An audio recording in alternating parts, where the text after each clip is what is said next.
Bienvenidos.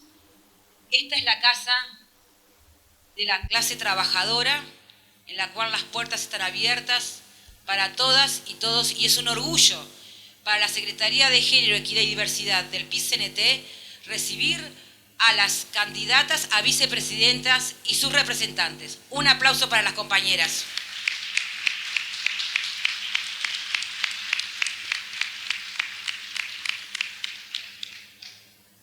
Esta es una jornada de alegría, una jornada de reencuentro, una jornada de interpelación a todas las mujeres y hombres de esta sociedad y del sistema político.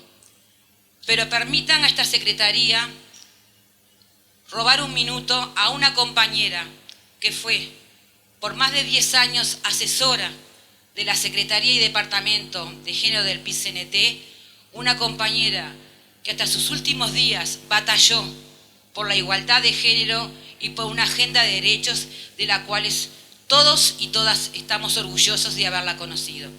Una compañera que falleció hace pocos días, la compañera Marta Márquez. Pedimos un minuto de silencio.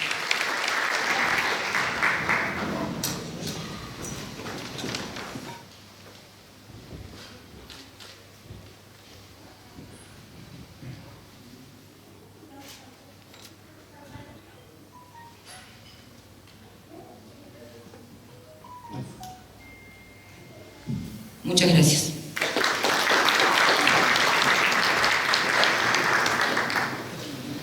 Bueno, primeramente tenemos el orgullo de tener en nuestra actividad al compañero presidente Fernando Pereira, que pida que haga unas palabras en nombre de nuestra central.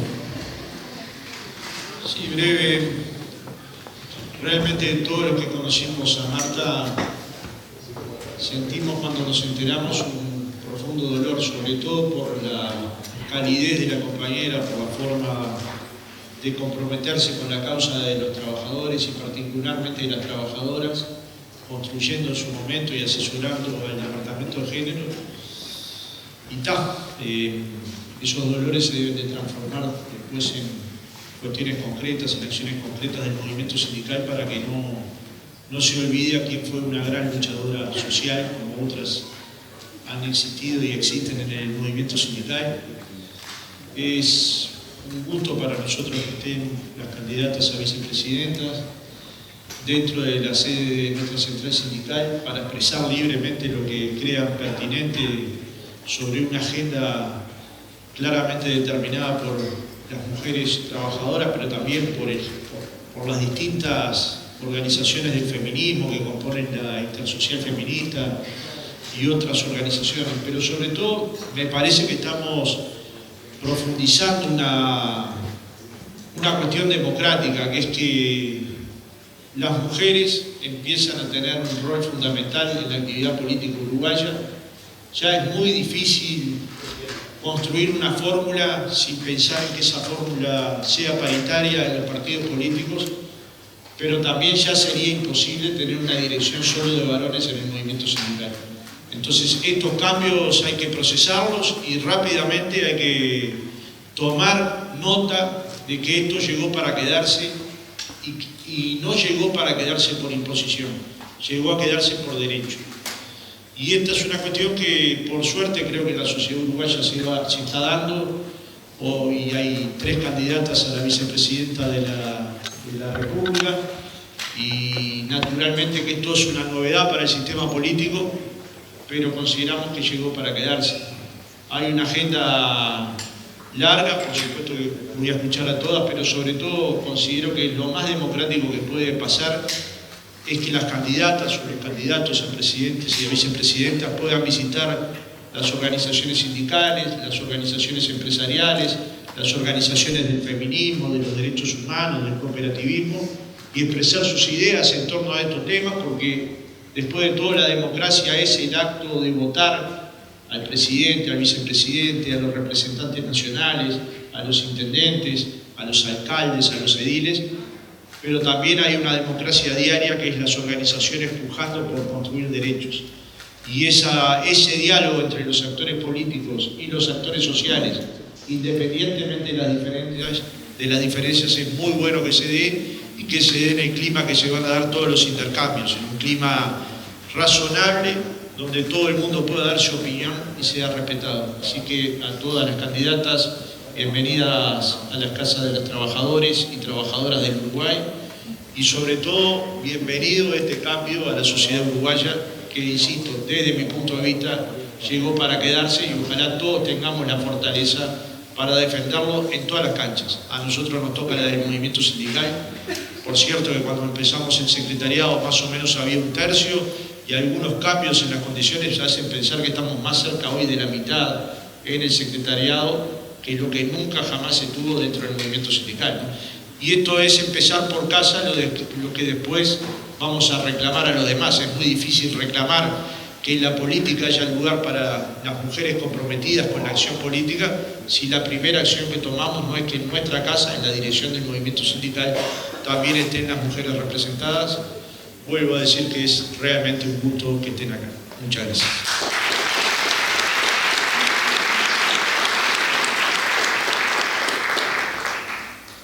Bueno, primeramente contarles que la forma que vamos a usar es dar la intervención a las compañeras candidatas para que puedan decirnos cuál es su plan de su partido si accedieran al próximo gobierno, su agenda de derechos y cuáles son sus propósitos. Comenzamos con la compañera Botaro. Hola, buenas noches. Yo voy a hacer una exposición general como para dar lugar después al diálogo y a responder algunas de las preguntas que me acaban de hacer llegar. Lo primero que quiero comentar, un poco por lo que empezó diciendo Fernando, pero también porque por algo estamos acá y se nos convoca a nosotras. Ustedes empezaron agradeciendo y rindiendo homenaje. Yo también quiero empezar agradeciendo y rindiendo homenaje. Hace 34 años que soy activista por los derechos de la mujer, y si hay un motivo por el que empecé en ese activismo y porque me hice feminista, es por una mujer que admiré, que fue mi guía a la distancia en los últimos años y que ha sido una de las pioneras de la construcción democrática y de las primeras que pidió por los derechos de las mujeres y que nos guió a tantas y que acaba de dejarnos, que es la profesora Carmen Tornaría, para quien pido un reconocimiento.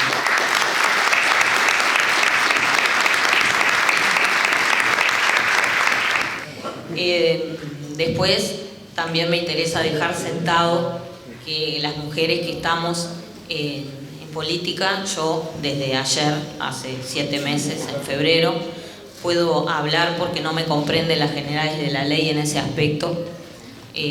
Las que estamos en este lugar tenemos atrás y abajo y arriba a las mujeres políticas que surgieron desde la época de la Concertación Nacional Programática y que sin distinción de partidos han hecho un trabajo conjunto cuando el tema de los derechos de las mujeres, y ni que hablar, la palabra género era casi una mala palabra en todas las colectividades políticas y también en las organizaciones sindicales para las que yo milité y fui dirigente de la Asociación de la Prensa del Uruguay.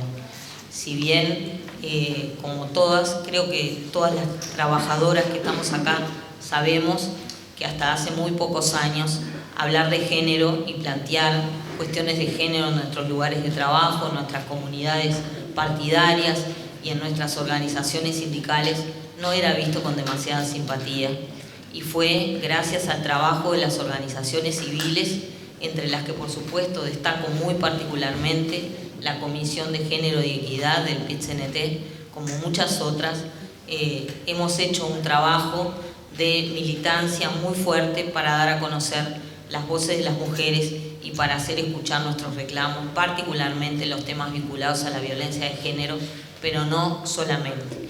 Y por eso quiero dar un reconocimiento. Ninguna de nosotras estaría acá si las mujeres políticas que empezaron con la reconstrucción de la democracia a trabajar en los temas de género no se hubieran comprometido como se han comprometido y no hayan pagado con lugares, con espacios políticos en todos los partidos políticos por reivindicar el tema de los derechos de las mujeres. Por eso creo que debemos rendirle tributo y no olvidarnos que estamos acá por ellas.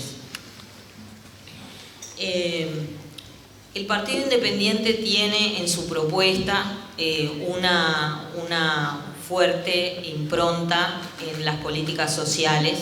Las políticas sociales es por donde empieza nuestro programa de gobierno y en esa medida en las políticas sociales está incluido la consolidación de la agenda de derechos, que es una además de nuestras aspiraciones puestas en una lista que tenemos de 6 aspiraciones para, no podemos decir condiciones porque somos un partido demasiado pequeño para poner condiciones, pero sí vamos a plantear determinadas aspiraciones con las que nos sentiríamos cómodos en un proyecto de gobierno de cambio.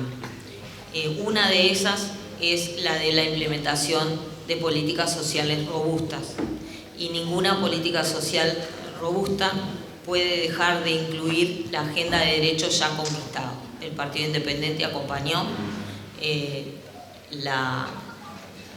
matrimonio igualitario, acompañó la ley trans en términos generales, acompañó dividido, pero su voto fue decisivo para lograr la despenalización del aborto, que nosotros lo incluimos en la agenda de derechos conquistados, aunque sabemos que eso no es unánime en todo el sistema político, y particularmente acompañó en todo el proceso de gestación, de la larga gestación de la ley integral contra la violencia de género, para la cual no hemos logrado una puesta en marcha total, sino solo un tercio se logró un tercio de los recursos y por lo tanto su implementación es bastante parcial, y nos comprometemos, por supuesto, a impulsar, yo personalmente, pero también el Partido Independiente como organización, ha manifestado su compromiso de buscar soluciones para que el resto de los recursos que hacen falta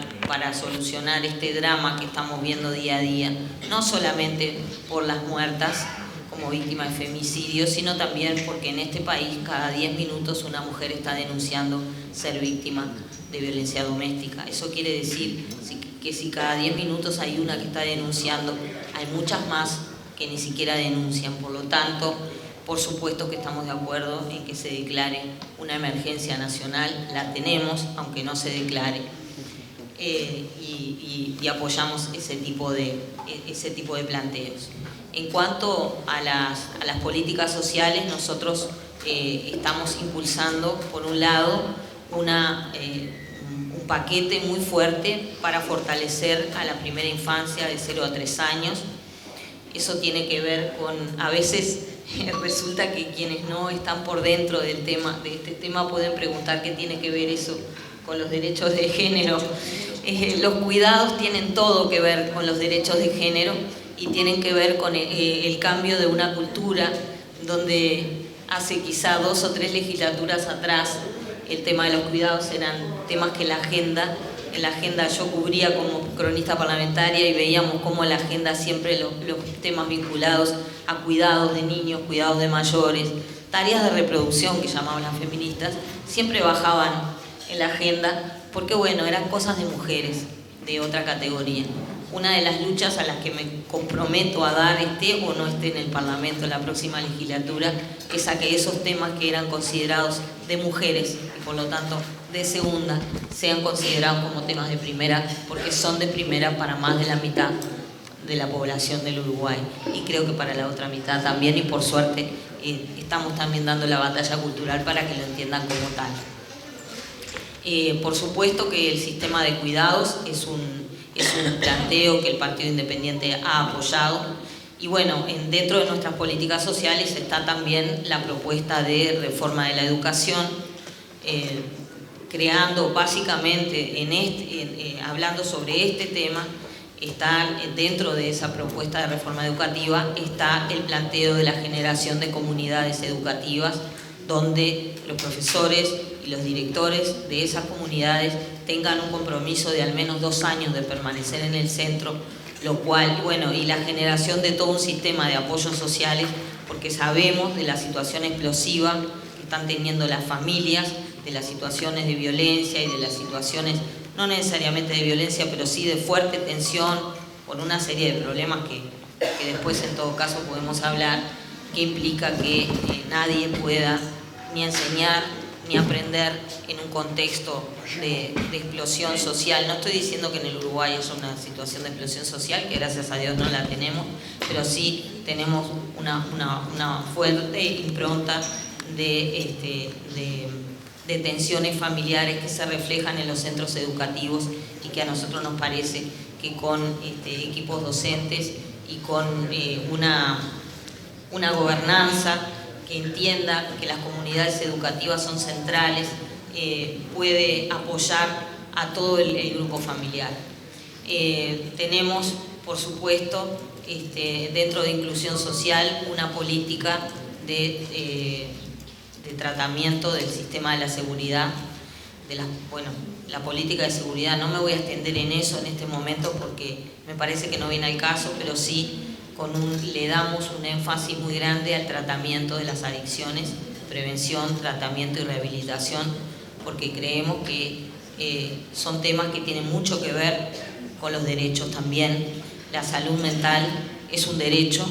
Vivimos en un país de depresivos y de suicidas y no se le ha dado, el sistema de salud no le ha dado la atención ni ha tenido el respaldo político suficiente como para poder ocuparse de ese tema, que nos parece que también debería estar incluido en la agenda de derechos. Los prejuicios, por un lado, respecto a la salud mental, y por otro lado, la implementación, sabemos que es evidente, fue aprobada la Ley Integral de Salud Mental. Todos sabemos que este tipo de leyes, si no tienen un motor, una coordinación y unos recursos, el motor quiere decir personas que tiren de él y se lo pongan al hombro, terminan siendo una expresión de deseos, y nos parece que el país está en una situación respecto a la salud mental. No estoy hablando de personas con problemas psiquiátricos, sino a todos nosotros, que está requiriendo una intervención urgente. Señalo 3 o 4 puntos centrales porque no me voy a extender en cuál es el programa de políticas sociales porque es muy extenso, y en cuanto al respaldo de la agenda de derechos, ya el Partido Independiente lo ha expresado, ha apoyado en su totalidad la agenda de derechos y por supuesto que está dispuesto a profundizarla. Así que bueno, les agradezco y quedo a disposición para contestar después las preguntas.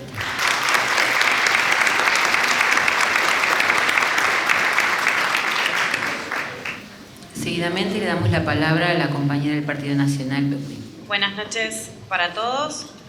Antes que nada, enviarles un fuerte abrazo de Beatriz, que en la noche de hoy está en Río Branco en plena campaña y por eso no pudo acompañar, pero no quería que en el espacio no estuviera representado el Partido Nacional. Seguramente soy la menos conocida de esta mesa. Yo inicio mi militancia dentro del Partido Nacional en el año 1998 y comienzo a transitar estos temas junto con mis compañeras, las pioneras del partido, como decía Mónica, que fueron mujeres que iniciaron en la época de la salida de la dictadura ese trabajo en conjunto con todos los partidos políticos, y que a raíz de eso se fue generando y se fue gestando un núcleo de mujeres de todos los sectores del partido que trabajaron en pro de los temas de derechos y en pro de los temas de género específicamente, y han dado batallas interesantísimas y han pagado costos políticos, sin duda, muchas de ellas, pero han sido sobre todo las grandes aperturistas del sistema y del partido para las más jóvenes. Y hoy veo acá un montón de compañeras jóvenes que vienen haciendo el trabajo de la continuidad. En el día de hoy tengo el honor de presidir el Centro de Estudios y Formación Josefa Uribe, que es la Comisión Asesora en Género del Directorio del Partido Nacional, que anteriormente que yo lo presidía Beatriz Argimón. Entonces para mí es un honor muy grande. Ese centro ha sido semillero de formación y de lucha en pro de la participación de las mujeres en política y también de la apertura de espacios para los más jóvenes. Nuestro partido viene transitando, por suerte, un proceso precioso en el que nos dio el año pasado una presidenta del directorio como Beatriz y en el día de hoy la tenemos como candidata a vicepresidenta. Era lo que hablábamos hoy cuando llegábamos, no es cualquier mujer. Es Beatriz, que tiene una historia de lucha por los derechos, por la participación de las mujeres y por la equidad. Entonces para nosotros es muy importante tener esa figura el día de hoy en el lugar que nos está representando y para mí es una responsabilidad enorme estar acá hoy. Así que les agradezco a todos por recibirme en esta casa, que es la casa de todos los trabajadores, que yo también soy parte de una asociación gremial. Hace mucho tiempo formo parte de la directiva de la Asociación de Ingenieros Químicos, tuve también mi militancia gremial a nivel universitario, así que es parte de lo cotidiano de todos nosotros. En cuanto a lo que es la presentación de nuestro programa y básicamente de lo que son los temas de género y de agenda de derechos, en función de las preguntas que vamos a tener, yo me voy a enfocar un poquitito más en algunos otros temas que no sea específicamente en los temas de violencia y demás, pero sí hay algo que quiero dejar bien claro. Nuestro partido, nuestra fórmula presidencial tiene un compromiso absoluto con no retroceder ni un paso en los derechos conquistados y eso para nosotros es muy importante, como los más jóvenes del partido también, pero porque justamente es parte también de esa transformación que se ha ido dando. Entonces, hay un compromiso real, ni un paso atrás en derechos conquistados y, por supuesto, seguir trabajando. Desde el Centro Josefa Uribe particularmente tenemos algunas luchas específicas en cuanto a lo que es representación política, que las vamos a seguir dando, por supuesto. Y bueno, en una primera instancia aclarar que estamos absolutamente comprometidos con el tema de las leyes ya aprobadas. En otros, por supuesto, en otros temas, el tema de la ley de violencia basada en género, sin duda que entendemos que el compromiso con el presupuesto para dicha ley tiene que ser real urgentemente. A las mujeres no se mueren, a las mujeres las están matando y son muchas para la proporción de población que tenemos y realmente como sociedad tenemos que hacer algo.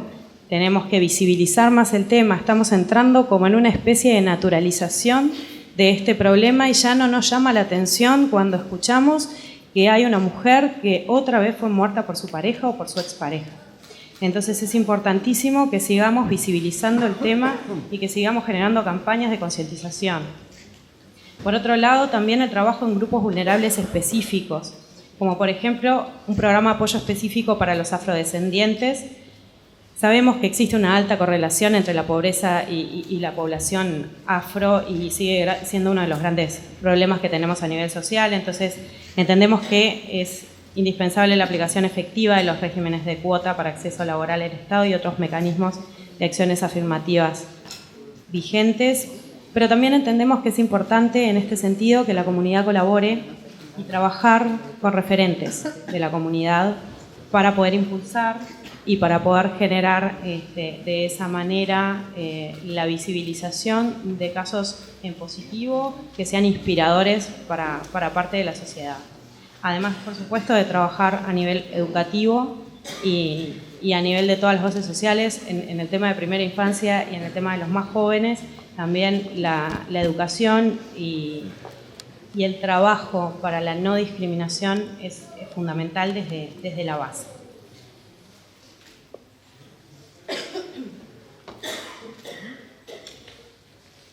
Dentro de otros grupos también las víctimas de delitos violentos. Sabemos que la ley 19.039 crea una pensión específica para determinadas situaciones, pero entendemos que también deben de tener acompañamiento las familias que han perdido un ser querido en un delito violento porque la situación es de una crisis muy profunda a nivel emocional a nivel del desarraigo, pero muchas veces también, obviamente, a nivel económico. Y la conjunción de todas esas cosas a veces es muy difícil, entonces entendemos que es importante generar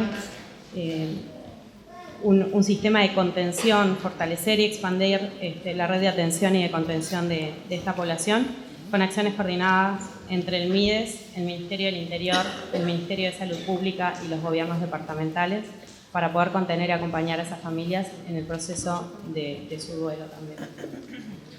Programa específico contra la discriminación por orientación sexual. Se crearía una mesa institucional para evaluar y corregir las situaciones de discriminación y las desigualdades generadas por la condición sexual de las personas. Un desarrollo además de campañas de sensibilización para que la sociedad respete la diversidad de orientaciones y definiciones sexuales. Se trabajará en un plan integral de convivencia a ser asumido por todo el Estado para contribuir a configurar una sociedad respetuosa, tolerante e integrada. Estamos convencidos de que la diversidad nos ayuda a crecer a todos y por lo tanto debemos de trabajar para poder ver la oportunidad de crecimiento en la diversidad y no para seguir generando rispideces. Otro problema que entendemos que es muy fuerte en este momento es el tema de la inmigración. Estamos teniendo una inmigración muy grande y a veces genera poblacionalmente algunos desequilibrios y creo que necesitamos hacer muchas campañas de presentación de la inmigración como el hecho positivo cultural que es. O sea, nosotros hoy vamos a lugares culturales o comerciales y encontramos una diversidad de alimentos, una diversidad de música y demás que nos aportan a nuestra cultura, nos hacen crecer como sociedad, pero además también generan otras vías comerciales y de trabajo que pueden ser súper positivas para el país si los vemos desde ese lado. Entonces entendemos que hay que hacer obviamente algún control sobre los procesos migratorios para que no sean de desborde y puedan ser controlados, pero que desde esa medida para nosotros más diversidad es mejor y tenemos que apoyar y entender que desde lo económico y desde lo previsional se fomenta, debemos fomentar la actitud de integración y de respeto hacia la identidad y compartir entre todos, porque además nuestros amigos latinoamericanos y nuestros hermanos latinoamericanos nos han sabido recibir muy bien también y nosotros en definitiva somos un pueblo de cultura inmigrante, así que es bueno retornar a esas raíces y abrirnos socialmente, ¿no? En ese sentido también hay una inflexibilidad con las personas que están lucrando con las necesidades de los inmigrantes en nuestro país. Sabemos que existen redes específicas en las que se encuentran en situaciones prácticamente de esclavitud, de trabajo, de sometimiento, y esas cosas no pueden pasar, o sea que por lo tanto se van a fortalecer las políticas públicas para combatir este tipo de flagelos y en el ámbito regional impulsar una aprobación de protocolos y acuerdos que permitan encauzar el tema de manera coordinada. Por otro lado, no quiero dejar de hacer un énfasis especial en el tema de trata, especialmente de la población de niños, niñas y adolescentes. Sabemos que nuestro país es un país de salida, de tránsito, pero también es un país de llegada y es un tema que está invisibilizado, que la población en su gran mayoría no conoce, pero que sucede todos los días. La gente no desaparece, a la gente se la llevan y con esa gente pasa algo. Y tenemos que, como sociedad, hacernos responsables, pero también como gobierno hacernos responsables de investigar a fondo qué es lo que sucede y tratar de limitar lo más posible la flexibilidad para que estas cosas pasen, porque no deben de pasar. Así que, bueno, en ese sentido, por supuesto, van las líneas. En cuanto al programa de género, tenemos también tengo 2 minutos. La necesidad de impulsión, además, de educación y de fortalecimiento de la educación en las STEMs. Las STEMs son las materias de ciencias, tecnologías, matemáticas, en el área de las mujeres, sobre todo, son materias que tienen prácticamente desempleo cero o negativo, que generan muy buenos recursos y que muchas veces, como las mujeres no son visibilizadas en esta área, las niñas no tienen referentes. Entendemos que hay que hacer campañas de visibilización de esas mujeres para que sean referentes, pero también crear sistemas de mentoría, de tutoría de mujeres en la ciencia para las niñas a partir de la escuela, para poder mostrarles que sí pueden las mujeres ser científicas, ser ingenieras, ser biólogas, ser matemáticas, que se nos da muy bien, que además esas profesiones nos necesitan porque están en déficit de profesionales, y bueno, y hacer un acompañamiento de las niñas para poder aumentar la tasa de representación en las universidades de las niñas en esas áreas.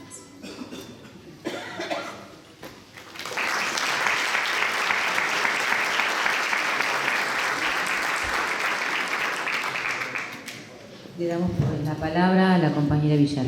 Muchas gracias a todos y a todas. Es un honor estar en esta que ha sido mi casa durante tantos años, y les agradezco que me hayan invitado hoy a esta asamblea en un nuevo rol que estamos construyendo en el contacto permanente con todos y con todas.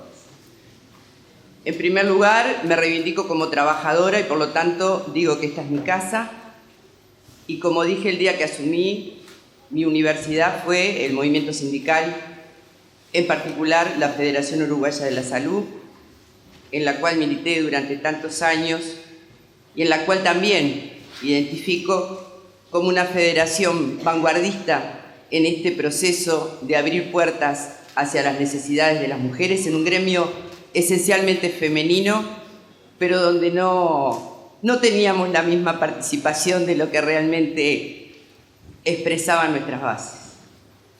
Y allí aprendimos, en esa construcción de agenda de la lucha cotidiana, a partir de las propias necesidades que teníamos como mujeres jefas de familia y las obligaciones que esto suponía, poder resolver nuestra vida cotidiana, criar a nuestros hijos y además militar para transformar una realidad que en esas épocas fue particularmente dura para los trabajadores de la salud, que a la salida de la dictadura se encontraron con un cierre masivo de instituciones del sector, generando miles y miles de desocupados trabajadores y trabajadoras.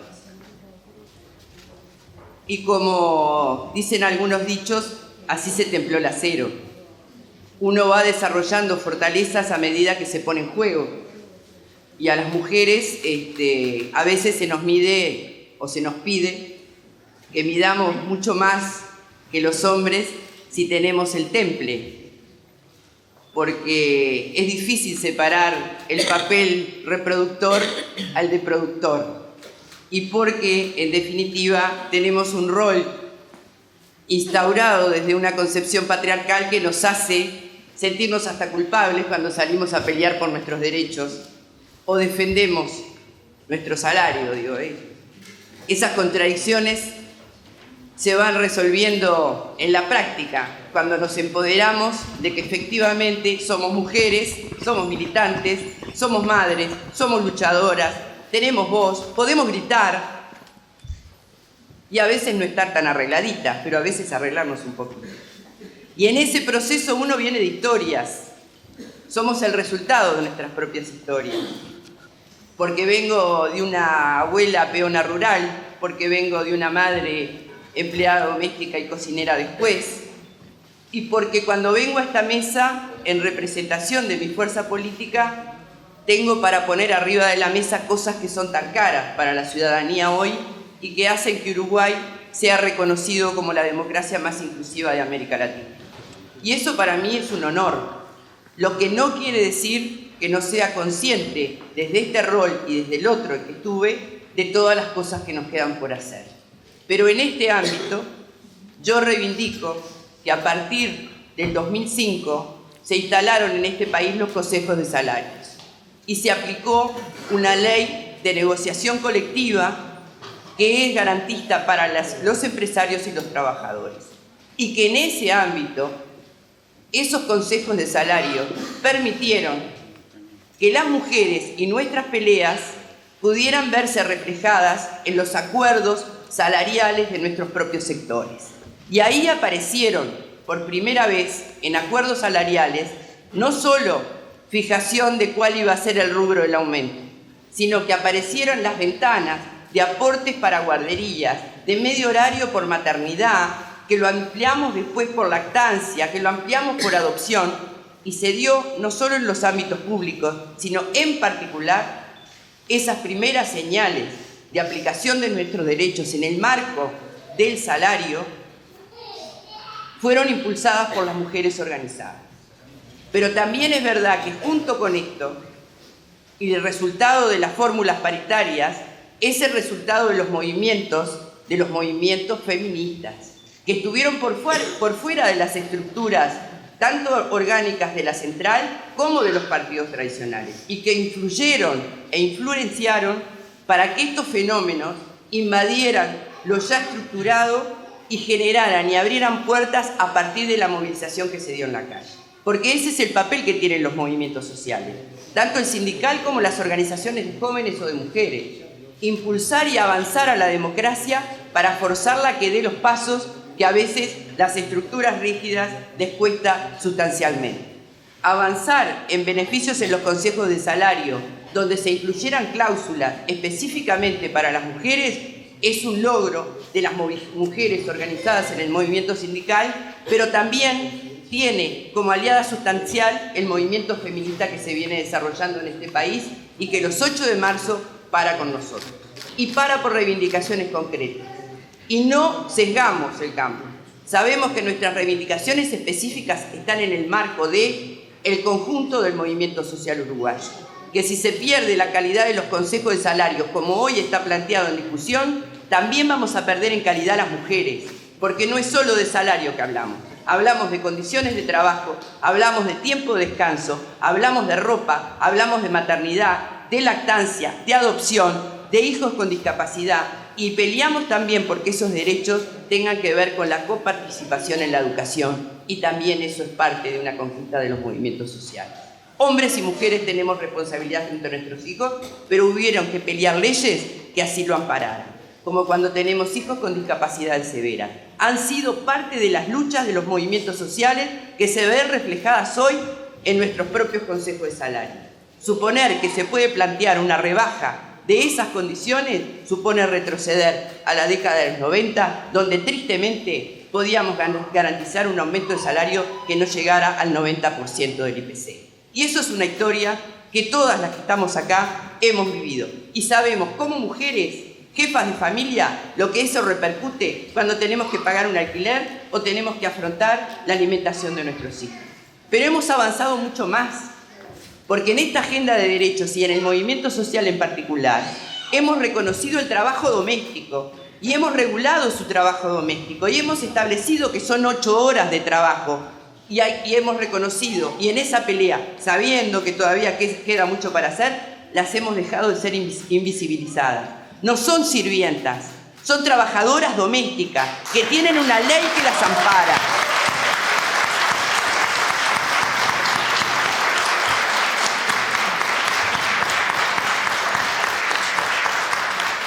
Y eso también es una lucha de las mujeres, porque en el servicio doméstico son las mujeres. Y son las mujeres que se les paga por una tarea, ¿tá?, que debería ser compartida y que tiene un valor. El valor de limpiar y de limpiar la casa de otro tiene un valor. Son las horas de trabajo que ponemos en juego cuando dejamos a nuestra familia y vamos a limpiar para procurar el pan de nuestra familia a otra casa. Tenemos derecho al reconocimiento. Pero además en este marco, los otros invisibilizados, los trabajadores rurales, que también efectivamente estaban invisibilizados y hoy son sujetos de derecho porque fue el movimiento social el que los puso arriba de la mesa, y eso es fundamental. Porque ese trabajador rural, al lado hay una trabajadora rural, porque cuando los toman en una estancia es el trabajo de la mujer, del hombre y de los hijos, y eso queda invisibilizado y hay un sistema de explotación que se multiplica, y hoy tienen derechos. Y esos derechos son la lucha del movimiento social en reconocer y visibilizar a todos los que desempeñan una tarea que es vital para la sociedad y que ha sido siempre postergada. Y después hablamos de la otra agenda de derecho que hemos construido también de la mano del movimiento social y que debemos velar porque sea patrimonio de la sociedad toda y que tiene que ver, en fundamental, con el tema del matrimonio igualitario, que tiene que ver con la ley integral de las personas trans y que tiene que ver también con el derecho a la interrupción voluntaria del embarazo. Y eso no se puede volver atrás.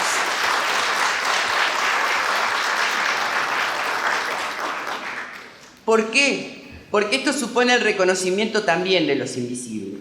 Y esa agenda de derechos necesita ser mucho más profunda, avanzar más, pero sobre todo necesita permear a la sociedad uruguaya, porque no es declaración, es actividad en la práctica, es generar una cultura que desestructure los prejuicios que hemos arrastrado durante décadas, pensando que las personas que tienen orientación diferente a la nuestra son pasibles de alguna maldad intrínseca.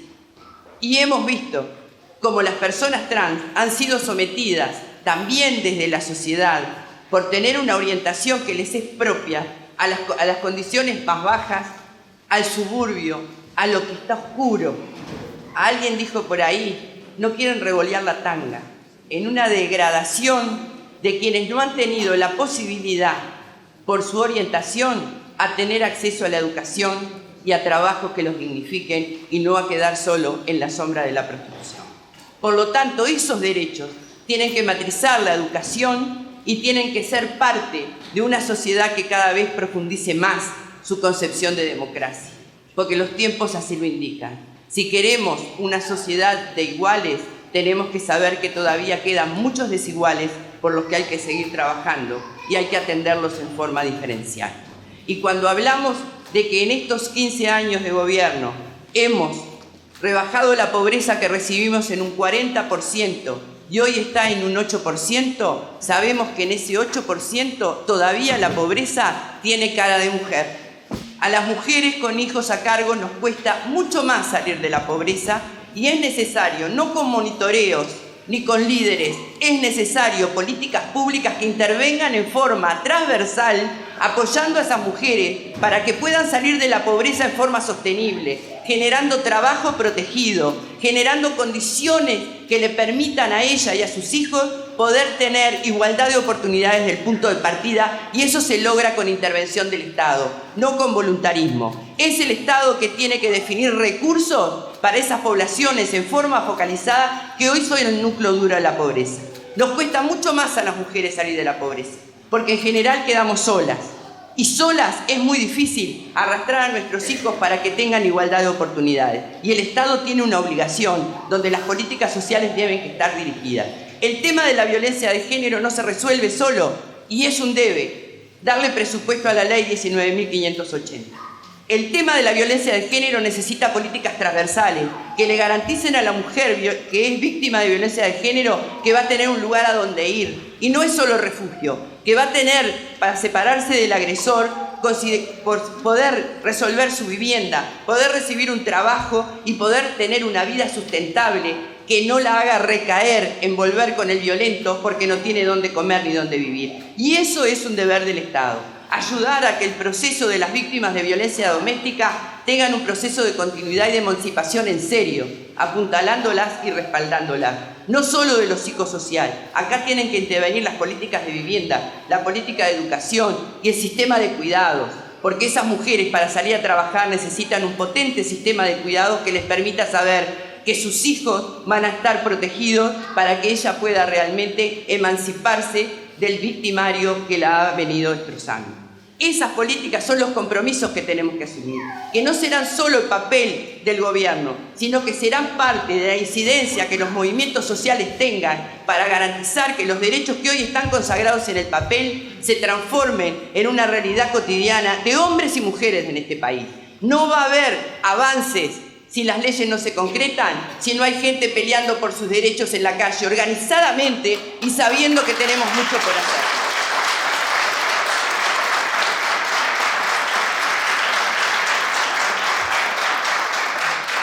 Y para redondear, estoy convencida que en el ámbito parlamentario vamos a encontrar aliados y aliadas transversales que entiendan como nosotros que a los problemas de los sectores más vulnerables solamente se les puede encontrar solución cuando hay una sociedad que lo reclama, pero cuando hay un Estado atento que defina presupuesto y garantías para que esos sectores más duros y más vulnerables hoy reducidos a la pobreza puedan salir en forma sostenida y forma definitivamente. Gracias.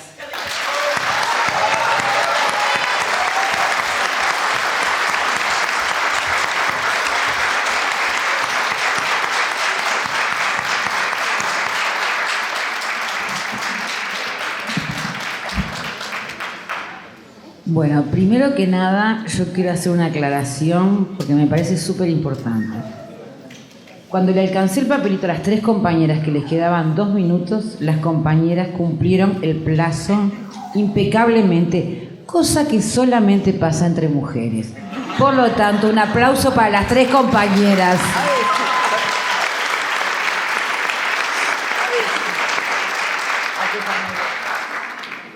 Yo rápidamente les voy a leer las 3 preguntas que le entregamos a las compañeras cuando llegaron para darles un marco de cómo encarar su intervención y creo que de alguna manera han contestado las preguntas. De cualquier manera, las compañeras o compañeros que quieran acercar preguntas a cualquiera de ellas están disponibles. Acá ya llegó una por escrito, pero principalmente la idea era centrar en estos ejes que para la Secretaría de Género eran fundamentales. Primero, si su partido llegara a ser gobierno en el próximo periodo, ¿cuáles serían las medidas principales que impulsaría para frenar la ola de violencia doméstica instalada en nuestro país?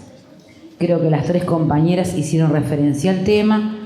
Número 2, de acuerdo a las leyes ya aprobadas en defensa de los derechos para los sectores más discriminados y vulnerables de nuestra sociedad, ¿cuáles serían los pasos para profundizar las medidas en defensa de dichos derechos? Y número 3, ¿cómo deberíamos desde la sociedad buscar soluciones para las situaciones de violencia y discriminación en diferentes ámbitos como educación, trabajo, recreación, lugares comunes y sociales?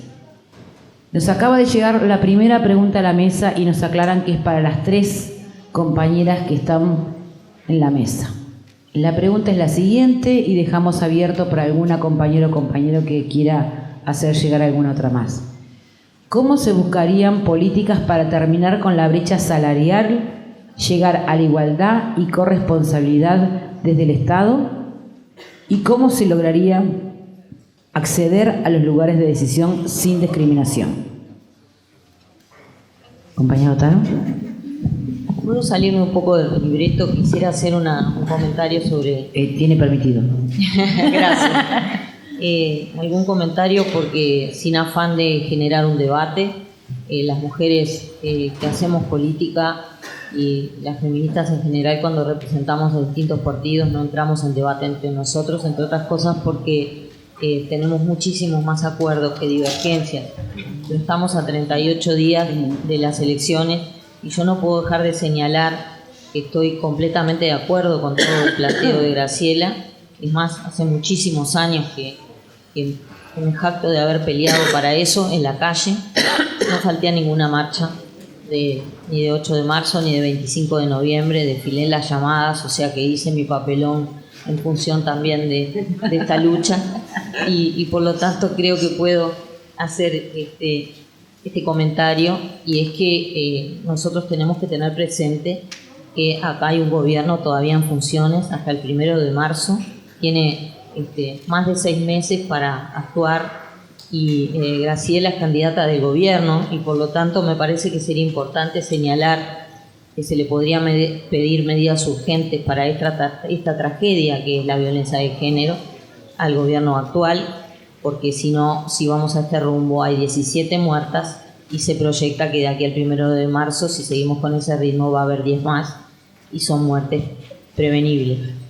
Me parece que uno cuando tiene una responsabilidad de un partido que gobernó durante 15 años no puede hablar como si fuera un candidato de la oposición y decir lo que va a hacer cuando llegue al gobierno, porque la ley integral que demoró tantos años en ser aprobada y que costó muchísimo y que no logró que se le dieran los recursos, ni siquiera la mitad de los recursos. Todos sabemos, y las mujeres que hemos trabajado aquí por estos temas, sabemos todas que no se han dado recursos porque no ha tenido respaldo político y porque no se le ha dado al tema, a la ley y a la lucha contra la violencia de género una relevancia que era la que tuvimos que salir a la calle, sobre todo el 8 de marzo del 17, que creo que fue un día de inflexión histórico en la lucha de las mujeres, a reclamar que este tema fuera visibilizado. Y todos sabemos que en esta campaña electoral el tema no está arriba de la mesa, está solo en las secciones policiales de los noticieros, y eso me parece inadmisible. Y desde el Ministerio del Interior el tema se lo niega, se lo evade, y cuando se habla se dice que las tobilleras, que es otra de las cosas, hace no sé cuánta cantidad de meses que hay 300 tobilleras que están esperando para ser colocadas y siguen matando mujeres, y en eso tenemos que poder incidir, sobre todo si estamos en el partido que está en el gobierno, y hay un ministro que dice que igual las matan porque cuando se ponen las tobilleras es porque ya se pasó por todo un proceso judicial muy complicado y que es en el medio cuando se matan las mujeres. Sabemos que eso no es verdad. Han matado a varias mujeres en las últimas semanas que habían ido a varias veces a denunciar por haber sido víctima de violencia y por haber dicho que estaban en riesgo. Por lo tanto, me parece que tendríamos que hacer un esfuerzo, no para cuando asumamos el 1 de marzo, sino para convencer a nuestros partidos de que pongan este tema como un tema de conversación en la campaña, y a nuestro gobierno para que actúe de una buena vez, y al Ministerio del Interior que deje de mirar para el costado y poner excusas y culpabilizar a las mujeres por no denunciar, porque eso no es verdad. Respecto a la pregunta, ¿me la podrías repetir? Voy a pedir que se sientan en tema porque sí, claro. Se fueron, ¿no? ¿Cómo se buscaría políticas para terminar con la brecha salarial, llegar a la igualdad y corresponsabilidad desde el Estado, y cómo lograr acceder a lugares de decisión? Bueno, para acceder a lugares de decisión, sin duda, vamos a tener que conversar en el próximo gobierno de la paridad. Es algo que no se puede seguir evadiendo, por un lado. La brecha salarial, simplemente, yo creo que con control, tenemos que buscar un mecanismo que de alguna forma penalice a las empresas que caen en este tipo de prácticas. Y en cuanto al tema de la discriminación, nosotros tenemos instrumentos legales, varios instrumentos legales que no se están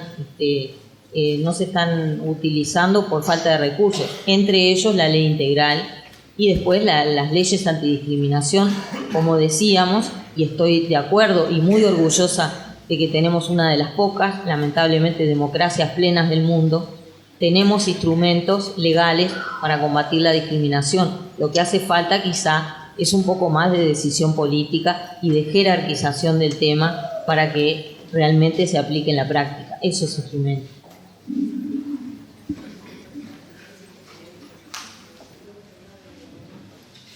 En la misma línea de lo que decía Mónica, también quiero aclarar que la mayoría de las leyes de derechos que han sido aprobadas gracias al trabajo de las mujeres de todos los partidos políticos que han trabajado en equipo por ellas. Que a veces se han conseguido más votos o menos votos, pero ha sido un esfuerzo coordinado de las mujeres, de los movimientos feministas y de todos los partidos políticos que transversalmente hemos intentado y trabajado para concientizar sobre los diferentes temas, y nos hemos abanderado con estas luchas, muy a pesar de algunos compañeros y no tanto de otros que nos han acompañado. Creo que en esto la clave es buscar empatías. Busquemos empatías, que siempre vamos a poder conseguir mejores resultados que yendo al choque. En este sentido, quería hablar unos detalles sobre el tema de la ley de violencia basada en género, porque lo había dejado para las preguntas. Entendemos y lo tenemos planteado en nuestro programa de gobierno que es importantísimo dotar de presupuesto al Poder Judicial para la efectiva implementación de los instrumentos consagrados en la Ley 19.580, extender el uso de las pulseras electrónicas a todo el país y centrar la prevención en el acosador. Sabemos que las 300 pulseras estas que están faltando además son del interior del país, y las mujeres del interior del país sufren las mismas cosas que las de Montevideo, y muchas veces las que están en el interior profundo son menos visibilizadas y están en situaciones de riesgo mucho más profundas que las que viven en las ciudades. A su vez, ejercer una adecuada coordinación de la red de instituciones y competencias en el tema y tener respuesta en el sistema de cobertura las 24 horas del día, los 365 días del año. Los agresores no avisan cuando van a agredir ni agreden en horarios laborales. Entonces, es necesario que estén las 24 horas los centros abiertos. En cuanto a buscar políticas para terminar con la brecha salarial y la igualdad, una de ellas es la educación y la otra, sin dudas, tiene que venir del lado de los incentivos y los beneficios para las contrataciones de mujeres y la equiparación en los lugares de decisión. En cuanto a los lugares de decisión política, dentro del Centro de Estudios y Formación Josefa Uribe y con un núcleo importante de mujeres también del partido, vamos a seguir trabajando en realidad en pro de la paridad porque entendemos que el país lo necesita y el país necesita más mujeres en los lugares de decisión, tanto política como laboral y sindical.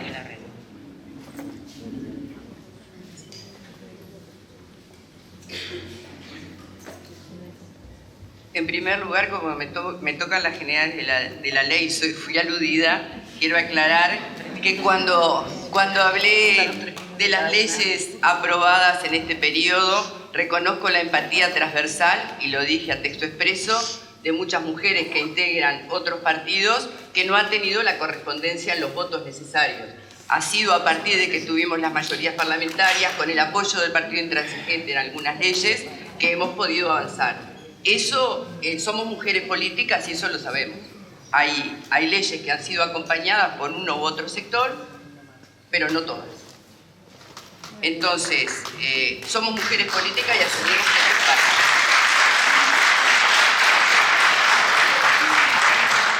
Y parto de reconocer de que transversalmente, tanto en Beatriz, a ti no te conocía, pero en Beatriz reconozco una mujer que ha participado del movimiento desde siempre, que ha peleado, pero que efectivamente a la hora de tener los respaldos se transforman en discusiones medio complejas. Vamos a tener que seguir trabajando en esto, porque las mujeres nos atraviesan además historias personales, convicciones políticas, filosóficas y religiosas, pero sabemos que como mujeres desde distintos lugares nos afecta la discriminación en cualquier lugar donde estemos. Así que eso lo acá. El tema del Ministerio de Interior y las tobilleras es algo que lo hemos venido reclamando. Este lunes las mujeres Frente Amplistas y de los movimientos sociales nos reunimos a los efectos de trabajar una propuesta de emergencia, no para que espere a marzo con la implementación presupuestal de la 19.580, sino para aplicar en forma inmediata, cuya intención es redondearla por sus posibilidades para presentársela a los distintos partidos para salir juntas a ver la instrumentación de medidas que pueden ser puestas en práctica ahora, que nos permitan generar situaciones de alerta preventiva previo a la instalación del próximo gobierno y a exigir el compromiso del Ministerio de Interior en que las 300, hoy son 200, tobilleras que están faltando lleguen, sabiendo que somos todas absolutamente conscientes que las tobilleras han dado un excelente resultado y que la cobertura de las mismas da garantías bien importantes a las mujeres que están siendo de alguna forma sometidas a persecuciones de violentos o lo que fuera. O sea que en eso hacemos, independientemente de nuestra postura oficialista, como representante del gobierno del Frente Amplio, asumo que tenemos enormes todavía espacios donde no hemos sido efectivos en el combate de esto y que debemos también pedir alguna participación más, nos parece, de acuerdo a lo que hemos conversado con las compañeras, en buscar otros aliados que nos permitan generar una campaña de bien público donde el tema de tener una sociedad libre de violencia de género sea patrimonio de los medios de comunicación que a veces levantan las situaciones de violencia generando un impacto bastante negativo y que podamos trabajar colectivamente justamente por eso. Hoy es un problema, es un mal del conjunto de la sociedad, estamos todas en una situación de alarma, si bien paradojalmente en este año se presentaron menos femicidios que el año anterior, pero estamos convencidas que 17 mujeres es un exceso para la realidad uruguaya de hoy. Sobre todo porque recorriendo el interior reconocemos las vulnerabilidades de las mujeres en el medio rural que a veces no tienen el impacto que se tiene en las ciudades. Y es un tema para atender en forma particular, por eso la importancia de que la ley se instrumente y descentralice la gestión del Poder Judicial, no solo eso, sino de las políticas transversales de las que hablábamos hoy, porque en los medios rurales es más difícil aún poder encontrar refugio o lugares donde salir para ponerse a salvo de los agresores y generar una política en ese sentido. Así que asumo el guante, sé de las falencias, sé del lugar de la exigencia que hay que tenerlo, hay que poner este tema en agenda. En cualquier perspectiva de una sociedad igualitaria, el tema de la violencia, de una sociedad libre de violencia de género, pasa a ser un tema cardinal, porque no solo afecta a la mujer, sino que afecta a niños, niñas y adolescentes, porque los hace víctimas y los revictimiza, y también hay un sistema que a veces termina no incorporando a la familia en este tema para hacer una reconstrucción posterior que sea saludable. Así que es bien importante, y en eso las empatías y pelear, vamos a pelear con los nuestros y con los de otros para poder lograr que estas cosas se avancen. Buscar políticas para terminar con la brecha salarial es parte de la lucha que las mujeres hemos venido dando en el movimiento sindical y que responde siempre a una cabeza patriarcal de un sistema que le cuesta reconocer que las mujeres tenemos las mismas competencias y las habilidades. Yo creo que se ha avanzado mucho en el concepto de igual tarea, igual remuneración, pero será parte de una pelea del movimiento social que va a tener que seguir incidiendo y que deberá ser parte de las discusiones de los propios consejos de salario, de no aceptar más que para el cumplimiento de las mismas tareas porque la desempeña una mujer tengan salarios diferentes.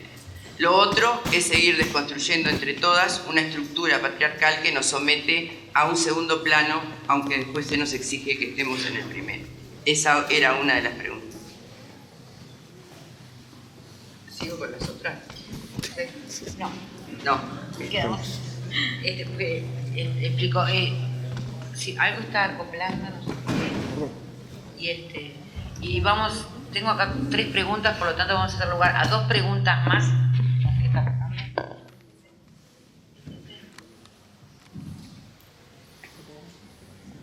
Hola. Vamos a sacarlo. Vamos a pasar. Hacemos lugar a 2 preguntas más porque las compañeras también tienen su agenda y su horario, que tenemos 3 preguntas ya en la mesa. La siguiente pregunta es para la compañera representante del Partido Nacional y es la siguiente. ¿Cómo armonizan las políticas en diversidad en el Partido Nacional con la creciente influencia de la bancada evangélica en su partido que sigue atacando la agenda de derechos? Bueno, en primer lugar, yo no considero que tengamos una bancada evangélica. Creo que tenemos compañeros que profesan una fe y que votan de acuerdo a esa fe. Si esta pregunta viene dirigida por la consulta popular en referencia con la ley trans, voy a decir simplemente que son 2 ciudadanos que hicieron una consulta popular, que llegaron a las firmas necesarias para esa consulta y que fueron sometidos a un prereferéndum. El partido en ningún momento participó de esa iniciativa ni tomó postura. Son 2 ciudadanos libres que tienen todo el derecho como para poder hacerlo. Pero el partido en sí, como Partido Nacional, no tomó postura en ese sentido. Y por lo tanto, los votos no se alcanzaron y el pueblo es soberano. Simplemente eso para nosotros. Muy bien. La siguiente pregunta que nos llegó a la mesa es para las 3 compañeras presentes y dice así. ¿Cuál es la posición de su partido frente a la educación sexual y la despenalización y regularización del aborto? ¿Qué pasos? Gracias, Fernando. Sí, pero yo veo menos. ¿Qué pasos está dispuesto a dar su partido para que se solucionen situaciones de las mujeres en los pueblos del interior y en algunos departamentos donde no hay equipos de salud que den cumplimiento a la ley?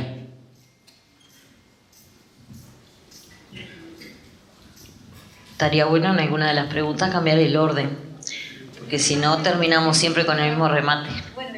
Pero no, en este no hay problema. Es muy cortito. En mi partido no hay acuerdo sobre este tema. Hay compañeros que tienen la posición contraria de penalizar el aborto y hay compañeros que tienen una posición favorable.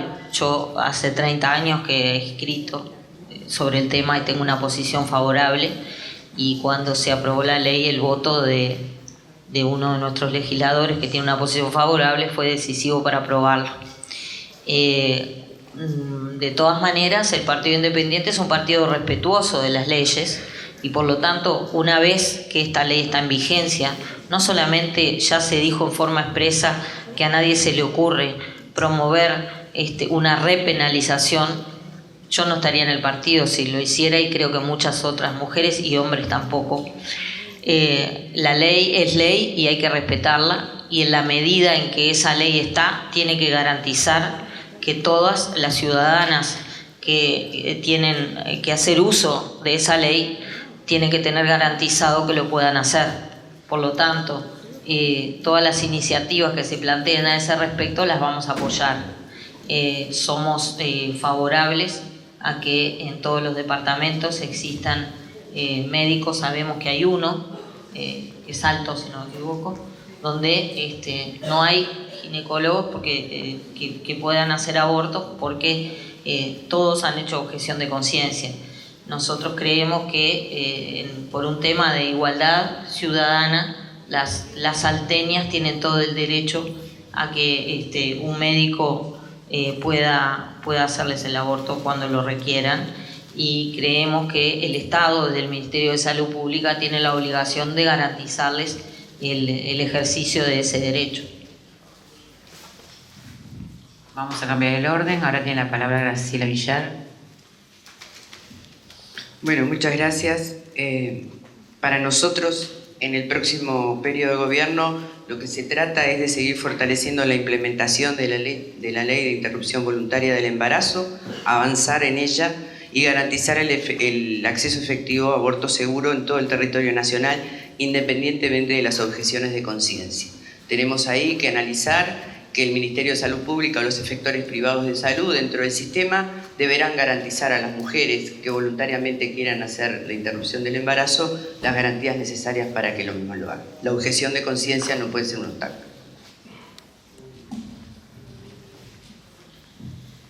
En la misma línea que Mónica también, la ley de despenalización del aborto para nosotros es una ley vigente y por lo tanto no se tocaría. Lo que sí entendemos es que la igualdad debe existir en todos los departamentos, y si en algún departamento eso no sucede, se tendrá que buscar el mecanismo para que exista por lo menos un médico que pueda cumplir con las condicionantes y esas mujeres no queden sin poder hacer uso de un derecho que tienen por una ley que está vigente a nivel nacional. En cuanto al tema de la educación sexual, que estaba planteado también ahí, creemos que es bueno dar el debate a nivel social, que es un tema que se debe poner sobre la mesa, sobre todo porque últimamente, con la inserción de la tecnología en la vida de los más jóvenes y de los niños, se generan algunos flancos de riesgo que es importante poder visibilizar y poder accionar sobre ellos. El tema de trata y abuso también a través de esos mecanismos de enganche, digamos, es importante, y por lo tanto es importante empezar a definir qué camino vamos a transitar en cuanto a lo que es educación sexual. Bien, y la última pregunta que tenemos es la siguiente, para las tres compañeras. En un país de personas mayores sabemos que la mayoría de las personas son mujeres viudas, solas, vulnerables, propensas al abuso y al maltrato. Sin embargo, no se ha mencionado. ¿Se piensa en ellas? ¿Hay una ley de abuso y maltrato con un corto tiempo de resolución judicial? ¿Sería posible implementarla? ¿Qué reflexión les merece a ustedes? Comenzamos con Graciela.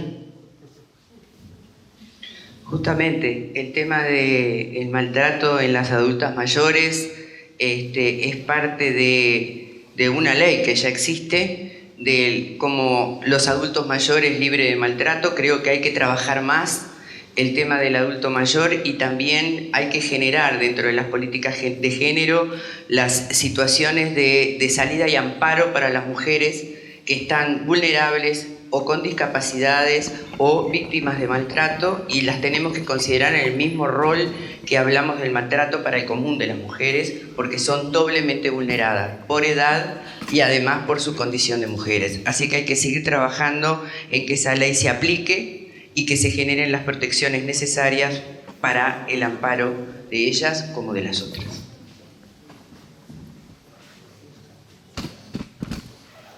Sí, bueno, en la misma línea también que Graciela, la ley está vigente, tenemos que tomar conciencia como sociedad también.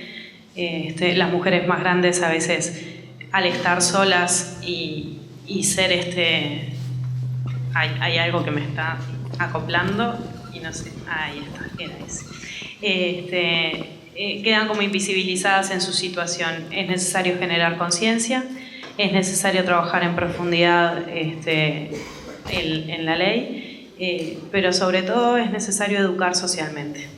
Yo creo que la educación en el afecto, la educación en el respeto y la educación en la integración social de las personas mayores y en su rol de referentes sociales que deben de tener es en gran parte uno de los medios como para poder acompañar y evitar que sucedan ese tipo de situaciones. Así que me parece que va por ahí la cosa. Si no podría estar más de acuerdo, coincido 100% en todo lo que se dijo. Señalaría un aspecto, y es que muchas veces cuando hablamos de abuso pensamos en niños, cuando hablamos de abuso sexual o de abuso físico en cuanto a maltrato, y tendríamos que aprender a poner también en nuestra visibilización del problema a las personas mayores y a las personas discapacitadas, que son altamente vulnerables por su condición de tal, y muchas veces eso no se tiene presente. Pienso que más allá de todo lo que se dijo, deberíamos, teniendo en cuenta que las personas mayores son hoy quizás las más apegadas al fenómeno de la televisión y de los medios masivos tradicionales, quizá no como los que somos más jóvenes o no tan más jóvenes, aprovechar a implementar campañas de divulgación para que ellos mismos tengan herramientas, ellas mismas en particular, tengan herramientas para usarlas en su defensa y para poder denunciar, porque entendemos que la vulnerabilidad, sobre todo, que es por su condición de mujeres, por su condición de personas mayores y muchas veces por dificultades físicas e incluso intelectuales, porque culturalmente no estamos preparados para denunciar a un familiar. Imagínense la gente más joven, lo que puede pasarle a un adulto mayor que tiene además dependencias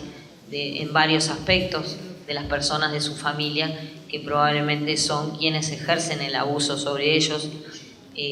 No estaría mal pensar en campañas de divulgación potentes que puedan ayudarnos a comunicar y a llegar de mejor manera a esas personas, sobre todo mujeres, ¿no?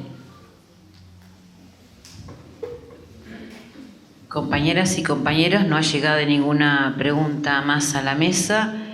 Primero que nada, agradecer a las compañeras el tiempo brindado, agradecer a todos los compañeras y compañeros que se han hecho presente acá, y me parece que una reflexión final tendría que ser que hoy nuestra central sindical, hoy la Secretaría de Género, Equidad y Diversidad del PCNT hizo una mesa para interpelar a los partidos políticos y sus candidatas sobre el tema de la agenda de derechos y el futuro de nuestros derechos.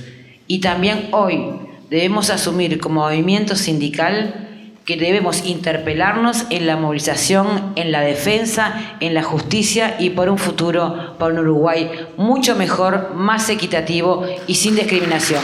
Muchas gracias, compañeras y compañeros.